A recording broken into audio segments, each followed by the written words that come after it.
Hi, and welcome back to Activate 2021. My name is Mike Hotz.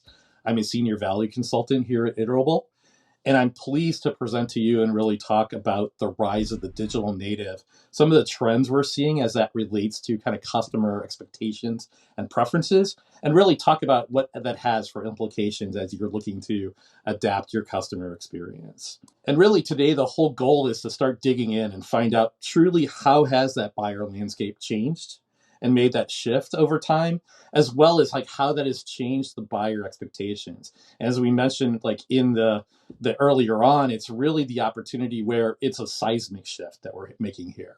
We're also talking about the pandemic and really how just 2020 and the whole lockdown and work from home really raised the stakes for customer experience, especially digital customer experience, and then do some deep dives into implications for your business, as well as talk about our recommended approach of how you start to think about making the changes that you need to make.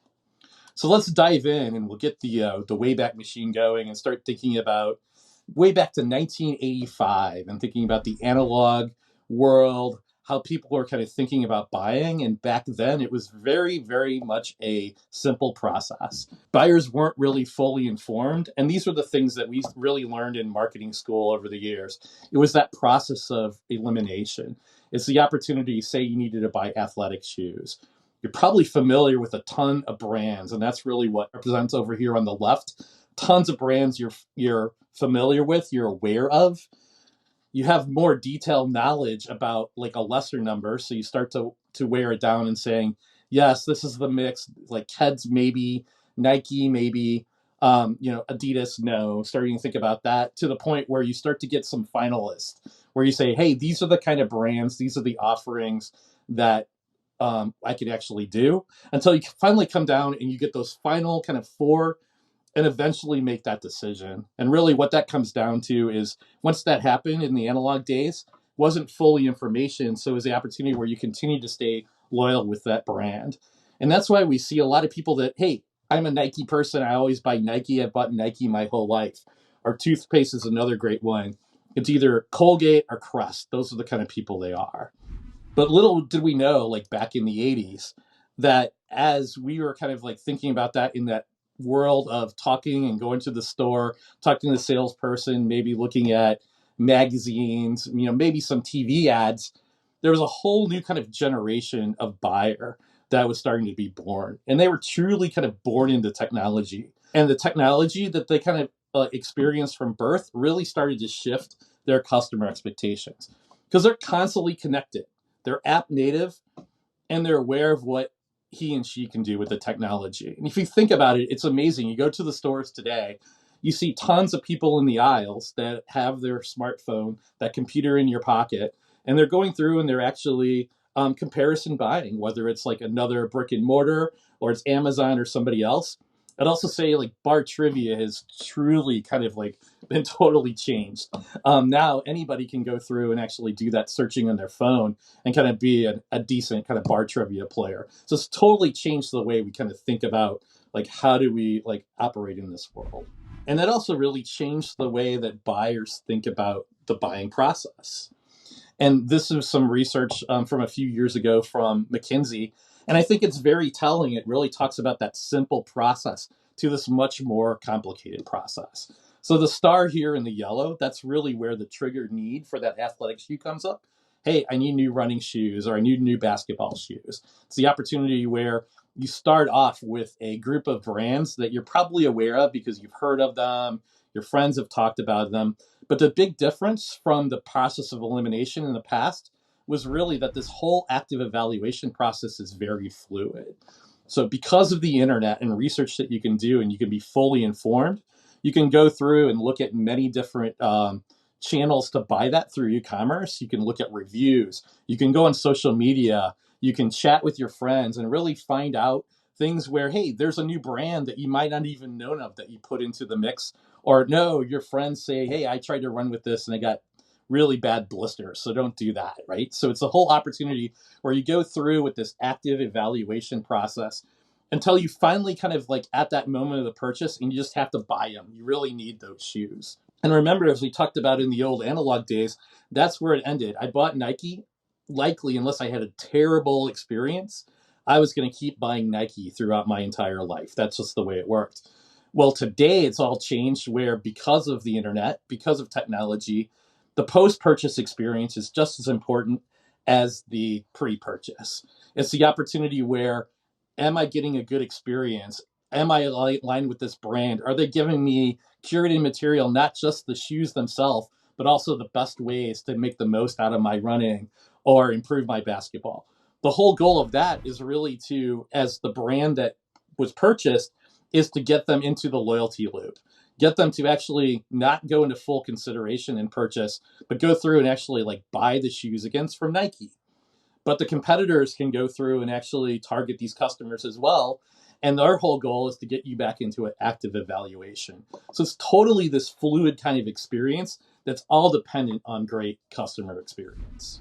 And really, that has kind of driven with the rise of the digital native. This is a great graph that really talks about how that has risen as a percentage of the workforce. You can see back in 1995, it was really like people like me, digital immigrants, people that we started introducing digital. We saw some value to that. It's certainly nowhere near what it was today. We were kind of more about MTV and like watching, watching maybe some like gaming on our PC versus like truly like full internet kind of like experiences at that point. 2005, we started seeing about 10% of the market were digital natives. And you also see that businesses started to adopt multiple digital channels. They started thinking about, hey, we're going beyond catalog and direct mail, starting to think about email as a channel to reach out to customers and start to drive commerce. Jump ahead to like 10 years from now, that's really like the Google age. It's the opportunity where internet research leads the buying process. Buyers becoming more and more informed about like what they're purchasing because they're able to do their own research on demand, whether it was through their desktop, through their laptop, or as you mentioned before, even through their digital phone.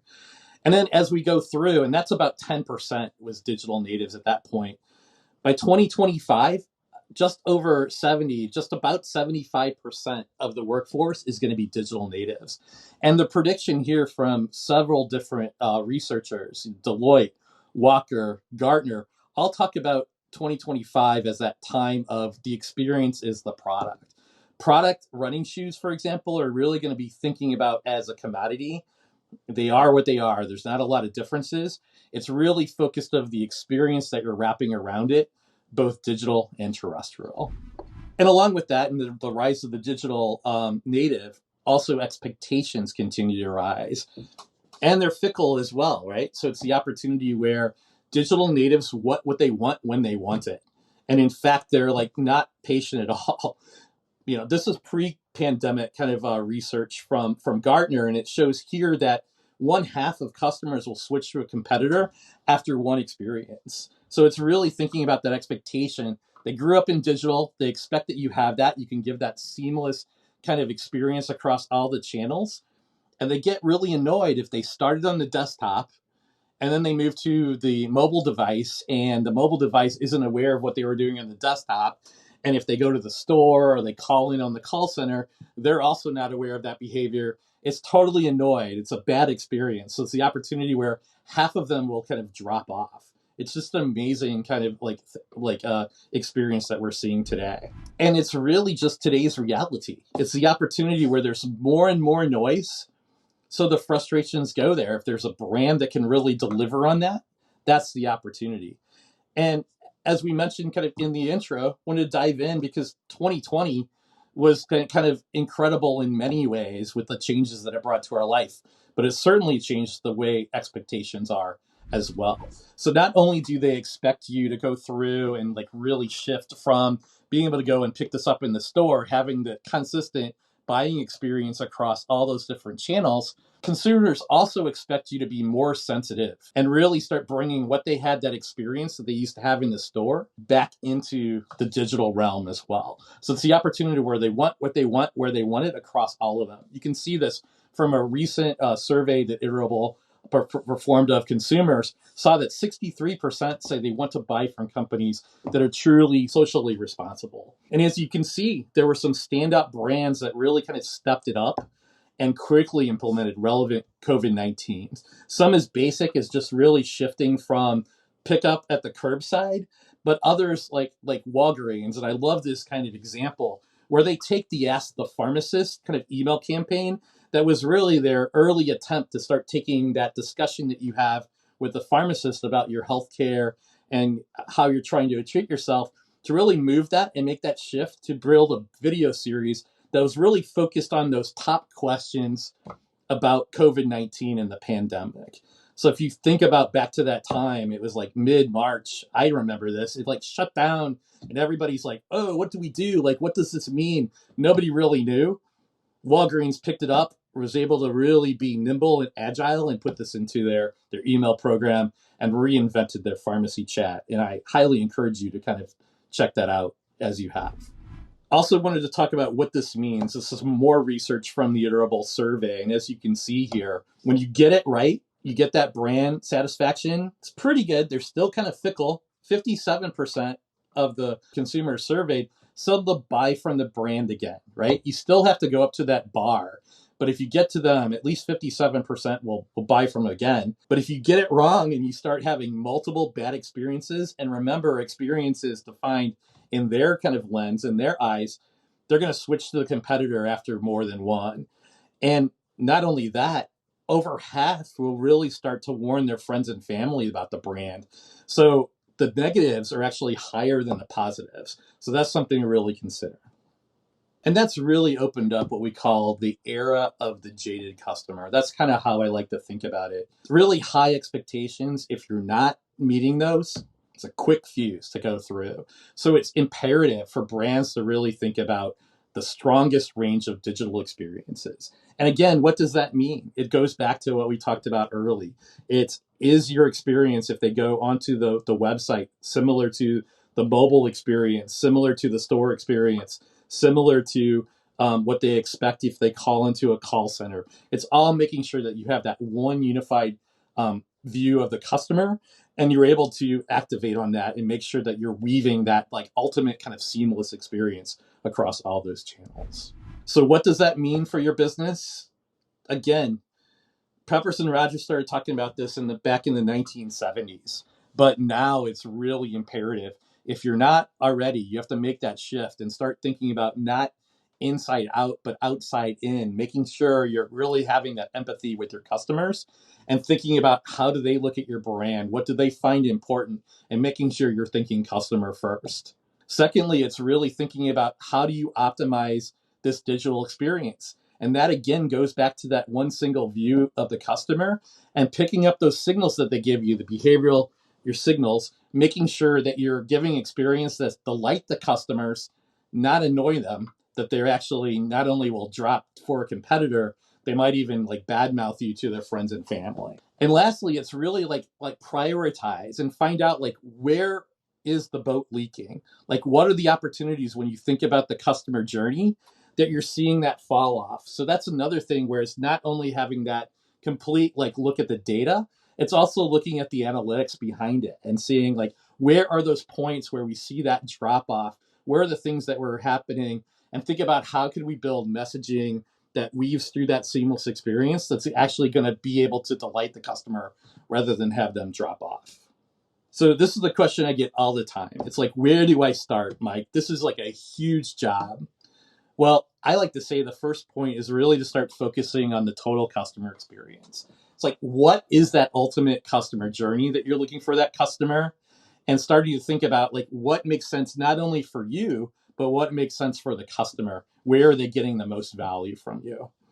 And then second, that really comes down to then like, do you have the data that you need to be able to think about that context and make sure that what you're sending them is always relevant, no matter the channel, right? No kind of disconnects, no dead ends, as they say. Secondly, it's really thinking about agile marketing processes, opportunities where you can make the shift. So going back to Walgreens, like nobody could have predicted COVID-19. Can you have processes in place so you can quickly make that shift with those expectations of your customer and be able to jump in and really, make that happen, make some value coming to them versus, talking to the pre-COVID world.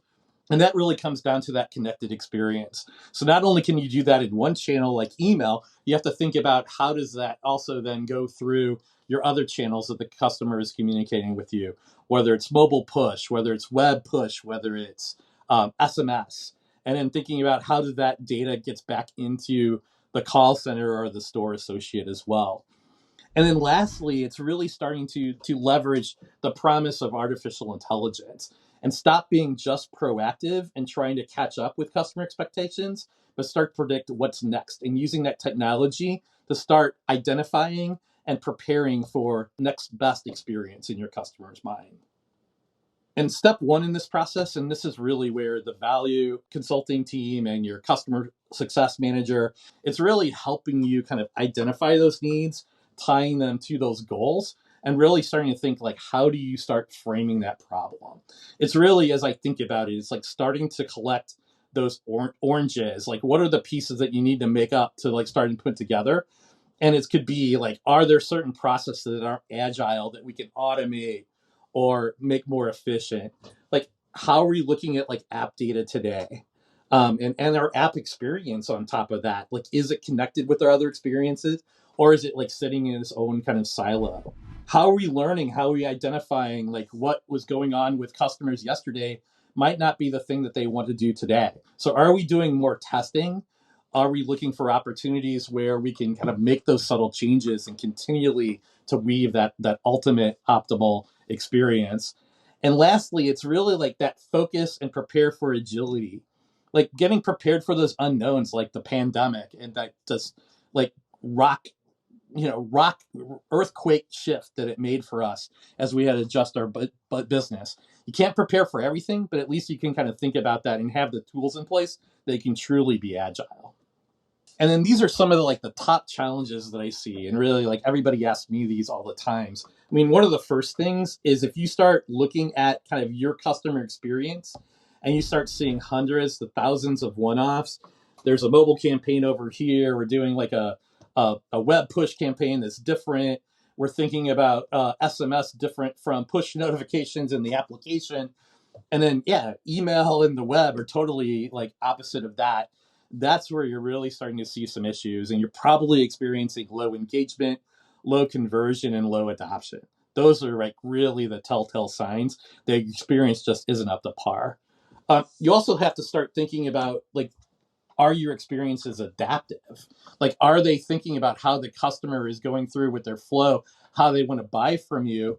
Or is your technology really disparate in all these different silos and they just don't talk to each other? So again, there's different experiences if I look at the web versus mobile versus the store. Those are things that you want to put together. And then lastly, it's really thinking about like, how do you put together that common view of the customer behavior? This is core. And that's the main thing. In legacy technologies, we've seen it's been very difficult to do. You have to normalize this data, like figure out how you put all this together. That's a huge IT job in itself. Are there ways you can kind of go through to really start breaking down those data silos and like leverage modern technology, be able to get that more common view of the customer that you can activate, versus relying on SQL of the past? Next, it's like the organizational silos. So we talked about the data silos. Often there's also a lot of organization silos as well. It's opportunities where there's a separate mobile team from a separate email team, from a separate web team, etc. It's opportunities where can you starting to address those and think about what is a common culture that we can build across all these different business teams. It's really thinking about that customer at the center and how do they look at the brand versus how do all the different departments look at their brand, with usually and typically competing kind of like metrics and competing goals. And then lastly, we talked about collecting the oranges. Got to tell the dad joke and say, now it's time to squeeze and get the juice. So that's really like the business case. And that's another place where value consulting, your customer success manager, like an Iterable, is happy to come in and help out with you. But it's really like digging in and finding out like, what do you need to explain to the team? That could be the leaders above you if you need to make some changes in the organization or like get some budget. It could also be the team that does it day to day across all these departments. really start gathering those facts, like do that deep dive, understand the challenges that you're seeing. Like, what are some of those time wasting activities that you have? And again, your technology needs, like you might have a lot of stuff in your stack. Is it all doing what you need to do? Are there ways to streamline that and start to think about it when you start thinking about it from the customer perspective and that ultimate kind of seamless journey? And then last but not least, start putting like, that business case together for the leaders. It's the opportunity where, hey, here's the ultimate cost if we fix everything, but also look at like, what is the cost if we do nothing, right? Like the full kind of project, but also if we stand pat, as we mentioned before, the negatives outweigh the positives. So it's the opportunity where you'll likely get some attrition. And then lastly, start put it through the lens of your growth needs. Like, do we have to fix everything at all? Or what are those priority areas where we start? And that's a great way to really like help to inform your leadership as well as your team on like what's the mission and really how do we want to make this move to better customer experiences across the board.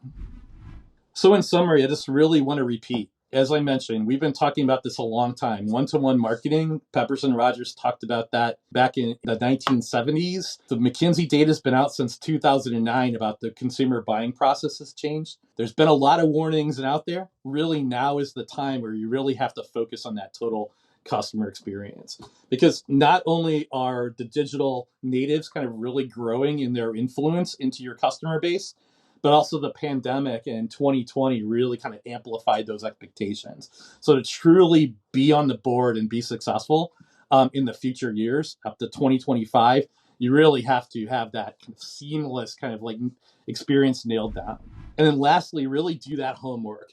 Think about that business case that's focused on what matters most and really sell that, right? So it goes back to, hey, this is a huge project. Set the expectation. If we fix everything, this is what we do, right? If we don't do anything at all, this is what happens to us. Negatives outweigh the positives. And then lastly, this is where I recommend to start. This is what our growth needs are. We go through and really have that recommendation on the first step. And again, thank you very much for your time today. And I will be available in the Q&A session later on. So if you have more questions or want to go deeper or really understand what Valley Consulting Customer Success at Iterable can bring to you, feel free to look me up.